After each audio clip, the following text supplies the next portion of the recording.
don't know this already, we need to try to keep our intake below 150 micrograms. Stainless steel, like we talked about earlier, it can have nickel that in it that will leach into the food that you're making. And I read a research paper that they did on how much nickel is leached in what circumstances, and they found that if you increase pressure, if you have acidity like tomatoes or lemons, so pressure, temperature, acidic items, it leaches significantly more nickel than you would normally have coming from the pot. They also found that the newer the pot, the worse it was. After about 10 uses of the pot, it leveled out, but it still was leaching. So if it's a really old pot, it might not be as bad, but it's still quite a bit. And I was very surprised.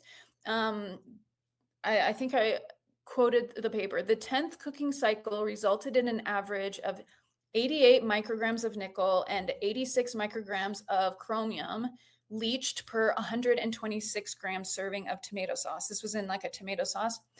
And if you don't know this already, we need to try to keep our intake below 150 micrograms. So this is over half of your daily intake of nickel that you're trying to get is just from this tomato sauce cooked in stainless steel. Now, you could eat only meat all day long and then have this serving of tomato sauce out of the stainless steel pot. And guess what? Your nickel amount for the day will be lower than 150 micrograms. So this goes back to like one of the biggest overall things that I feel like I need to constantly remind people of, which is like, yeah, try to stay away from nickel as much as you possibly can. Yes.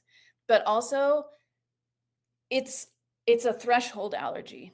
It's a certain amount of nickel, which means you can kind of budget your nickel like you might budget your paycheck, your money, right?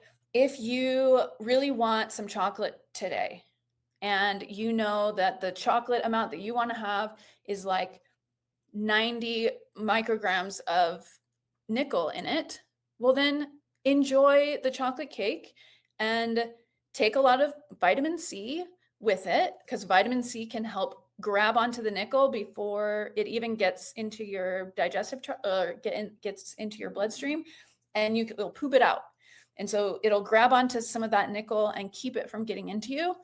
So that's one thing you can do. And then the rest of the day, eat mostly just meat, and you will still be below the 150 micrograms.